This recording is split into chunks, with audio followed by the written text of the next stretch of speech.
বর্তমান সময়ে জনপ্রিয় কমেডি জুটি নিলয় আলমগীর ও জান্নাতুল সুমাইয়া হিমি।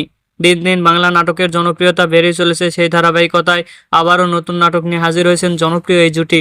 নাটকটির নাম পিয়ন যখন বস। এই নাটকটিতে অভিনয় করেছেন বর্তমান সময়ের আলোচিত অভিনেতা নিলয় আলমগীর ও আলোচিত অভিনেত্রী জান্নাতুল সুমাইয়া হিমি। এই নাটকটির রচনা ও পরিচালনা করেছেন হামেদ হাসান নোমান। নাটকটি খুব শীঘ্রই বাংলা ভিশনের ইউটিউব চ্যানেলে প্রকাশিত হবে। আপনারা দেখতে চাইলে অবশ্যই বাংলা ভিশনের ইউটিউব চ্যানেলে চোখ রাখুন এবং নিয়মিত নতুন নতুন নাটকের আপডেট পেতে হলে চ্যানেলটিকে সাবস্ক্রাইব করে রাখুন। পরবর্তী ভিডিওর জন্য অপেক্ষা করুন।